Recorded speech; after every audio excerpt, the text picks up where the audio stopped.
Hey, what's up everybody? Eternal Fire here, and today we're going to be talking about the Arms Warrior at level 110 in patch 7.0. Today we're going to be talking about the stat priorities for the Arms Warrior, the artifact weapon, and where to put your talents to get the most effect out of the power that you get. And then we're going to be talking about the two talent builds that I see in the talent tree that are really viable. One is easier, one is harder, and we'll go over them both as well as their single target rotations.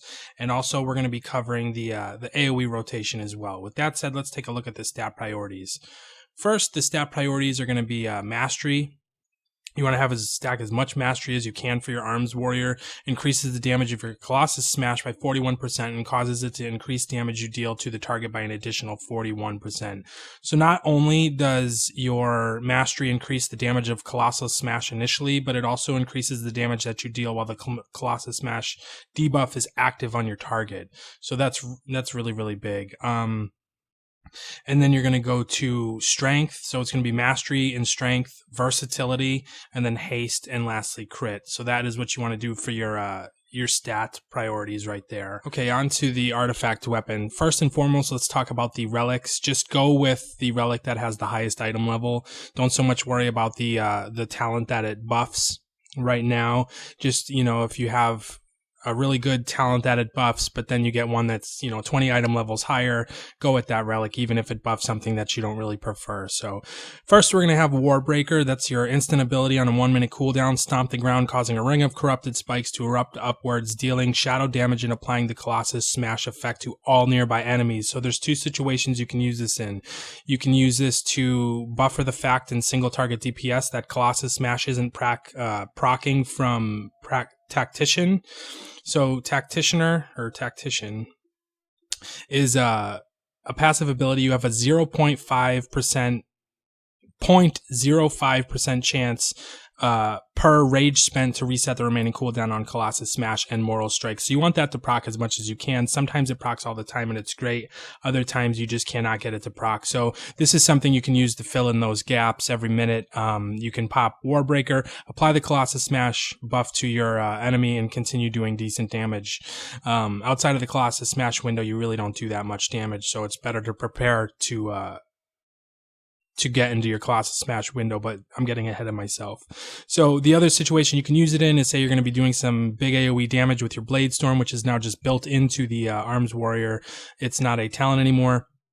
You could do something like pop Warbreaker to add Colossus Smash to the whole group, and then Blade Storm, so your numbers will be much better.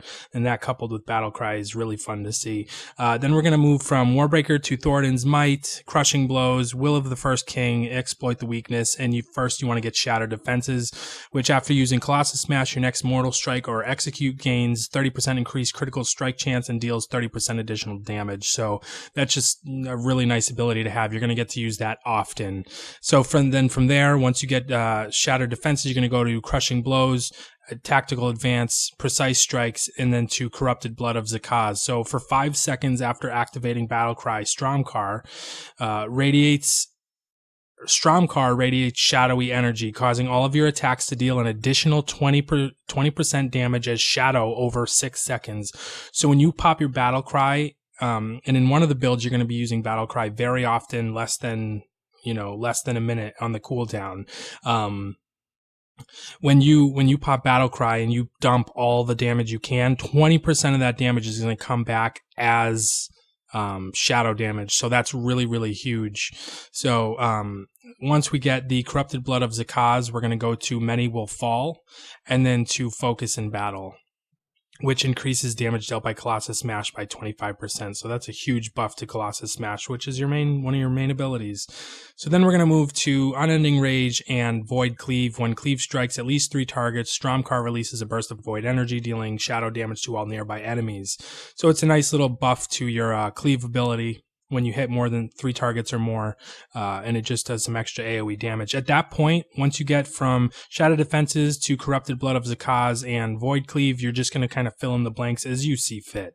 So moving on, we're going to do the talent build. Now we're going to do the Overpower build first, and I think this is a lot more fun and easier to do.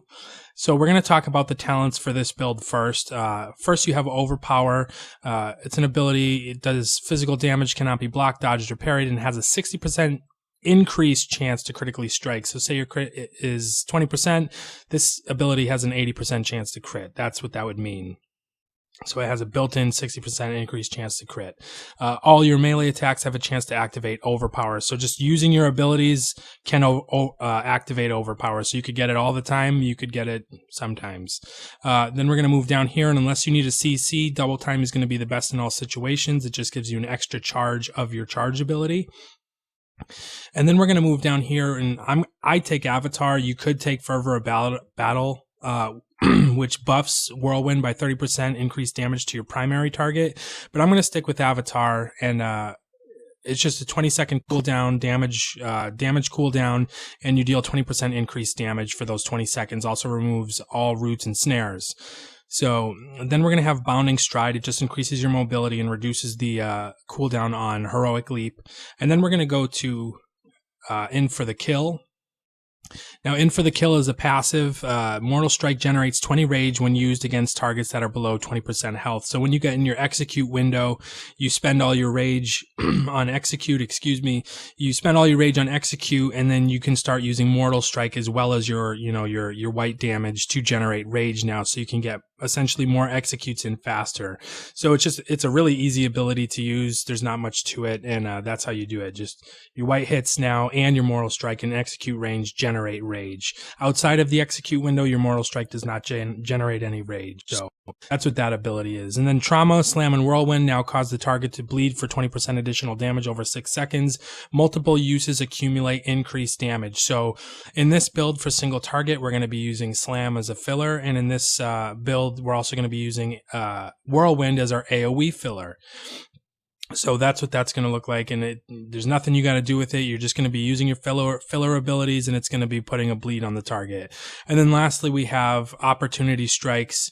Your melee abilities have up to 60% chance based on the target's missing health to trigger an extra attack that deals physical damage. So you're basically doing your rotation already, and this passively just fits in extra abilities. It's probably like having multi-strike to an extent, but it does a very decent amount of damage as well as trauma as well. Wow, how many times can I say as well in like one freaking sentence? Okay, so that is the build. Now we're going to go over the rotation for it. So one thing I want to talk about is the opener. If you've taken Avatar, you're going to macro Avatar, Battlecry, and Colossus Smash together. You're gonna macro them together, so you can just use them in one global cooldown, and that's that. So once you pop it, you can just charge in and go. Okay, so we're gonna charge. We're gonna use Battlecry, Avatar, and Colossus Smash together, and then in that Colossus Smash range, we're gonna use that. We're gonna take advantage as much as we can in the Colossus Smash window. So we're gonna charge in, pop our cooldowns, Colossus smashes up. Now we're going to use Overpower on cooldown. We're going to be using Mortal Strike on cooldown. And then we're going to use Slam when those things are off. So then once we have Colossus Smash falls off the target, you don't have a proc from Tactician, you can go ahead and pop Warbringer. So once you pop Warbringer, now you have a new Colossus Smash window, and you're just going to use as much as you can. And if Colossus Smash comes up, you're just going to want to just go ahead and use it. If you have other abilities available and Colossus Smash is still active, then use those other abilities. But if you have nothing else available and Colossus Smash is procced, go ahead and use that ability. It does a ton of damage. You don't want to miss out on it. So at that point, you're going to try and be in the Colossus Smash window as much as you can. Use Mortal Strike on cooldown, Overpower on whenever it's available, and then Slam as a filler. And then one thing you just want to kind of keep in mind is you never want to cap on your rage, but you also never want to be totally out of rage, because if Tactician procs and now you have a Colossus Smash window that you just used, you don't want to be sitting there out of rage waiting for rage to build while you're wasting time in Colossus Smash window. So what you want to do is just kind of make sure you have some rage, you have some pooled for your Colossus Smash window, but you're also not capped and just wasting rage that you could potentially be using on DPS. So that is a single target rotation for this spec. It's really easy. You just want to, charge in, pop that cooldown, those cooldowns for your opener and a macro, and then you're going to just use that single target rotation, rinse, repeat. That's it. You know, it's pretty fun. It's pretty relaxed. It's not that hard to manage. So that is the Overpower build. And then, so for AoE, we're going to be talking about Battlecry, Warbreaker, and Bladestorm. So that is an incredibly powerful combination of abilities. You charge in, you can pop your Warbreaker and Battlecry together, you pop Bladestorm, and now you're going to get guaranteed crits and just do a ton of AoE damage. So it's a lot of fun to see those numbers. So just remember, you know, you pop your Battlecry and Warbreaker together, hit your Bladestorm. That's your strongest AoE ability combination right there. Now, one thing I want to talk about if you're doing AoE, if you're going to be doing like a cleave boss, you know, in a raid, you have two bosses or two ads constantly up. What you're going to want to do is, instead of Overpower, you're going to want to take Sweeping Strikes, which Mortal Strike and Execute hit a second nearby target. So it doesn't say that it hits it for 50% health or 50% the amount of damage on the primary target. It just says Mortal Strike and Execute hit a second nearby target. So if you're going to do any kind of boss fight where there's cleave damage, I highly recommend you take Sweeping Strikes. And also, if you're going to be doing a heavy AoE, I would recommend taking Whirlwind, Fervor of Battle over Avatar. So if you're going to be doing AoE heavy fights, I recommend Sweeping Strikes, Fervor of Battle with Trauma, because your Whirlwind is going to put a bleed on everybody. So Fervor of Battle is really good with Trauma if you're going to be doing AoE. And then also Opportunity Strikes also procs from Whirlwinds. So you could hit multiple targets with Opportunity Strikes. So this is really, I think, the ideal AoE build right here. Sweeping Strikes, Fervor of Battle, Trauma, Opportunity Strikes. So that's your AoE. And then once you use that cooldown I was talking about, the Battlecry with the Warbreaker with the Bladestorm, you're going to go ahead and you're going to use Cleave to buff your Whirlwind, and then you're going to use Whirlwind as your filler ability for your AoE at that point. So that is your AoE right there. And then we're going to talk about now the advanced build. Now this build really, to me, I just don't think it's fun. If you mess up your rotation or do something wrong, you really hurt yourself. But so basically, we're going to take Dauntless. It's a passive ability. Your abilities cost 20% less rage. Double Time, Avatar, Bounding Stride, Focused Rage. Focus your rage on your next mortal strike, increasing its damage by 40%, stacking up to 3 times unaffected by the global cooldown. Then you have Deadly Calm. It's a passive ability. Battlecry also reduces the rage cost of your abilities by 100% for the duration. So when you pop Battlecry, your rage cost is essentially gone from all of your abilities. So you can spam these as many times as you want in that 5-second window that Battlecry is up. And one thing to keep in mind, which is nice, is Colossus Smash lasts longer than Deadly Calm. But while you pop Battlecry and Colossus Smash together, all your abilities are going to be free for the first 5 seconds. And then because of that, you're using these abilities, you're going to build a lot of rage. So when you build that rage, Battlecry may be over, but now you have a full bar of rage that you can just dump into the rest of your Colossus Smash. So that's pretty nice. And then Anger Management is key to this build. Every 10 rage you spend reduces the remaining cooldown on Battlecry by 1 second.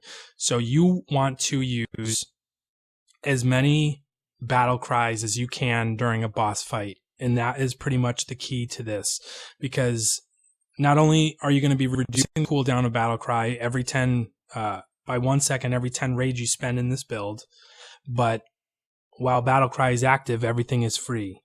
You want to try to, hook it up, your Battlecry up with Colossus Smash. You don't really want to pop Battlecry if you don't have Colossus Smash available. This is that Arms Warrior build where it's really, they call it like an opportunistic, spec, where you need to sit and wait for the right moment to use your damaging abilities. And if you don't do that properly, this is really going to hurt you and you're going to do, less damage than the Overpower build. So, and then the other thing to keep in mind on top of that is that Focused Rage, now you can stack it up to 3 times to buff your Mortal Strike by a ton of damage. This ideally you want to use in a Colossus Smash window, but you're also going to be using Mortal Strike on cooldown because there's no guarantee that you're going to have Colossus Smash up. Tactician might not proc. You might have already used Warbreaker. Colossus Smash is on a 30-second cooldown. So you're going to go ahead and use Mortal Strike when it's off cooldown, regardless of your Focus Rage procs, okay? And then you're going to use Slam as a filler. But you want to use Slam as a filler, but using Focus Rage and Slam especially while you're waiting for things to, you know, proc or happen with Colossus Smash, you can easily use Focus Rage and Slam together and just have no rage whatsoever. So what I'm going to recommend is you use Focus Rage up to 3 times, stacking it up to 3 times. And if you have 3 stacks, you use it on Mortal Strike, and at that point you use Slam. And then if you're in a Battlecry window, with that 5-second window, you can cast Focus Rage because it's not on the global cooldown. You can cast Focus Rage interchangeably with Mortal Strike and Slam. Okay, so that's what you're going to do in your Battlecry window. And then if you have a ton of rage built up and you have a Colossus Smash outside of a Battlecry, let's say, you can go ahead and Colossus Smash, Mortal Strike, you know, with your Focus Rage, with your Slam. That's why I have it in the middle. I just, you know, hit both at the same time.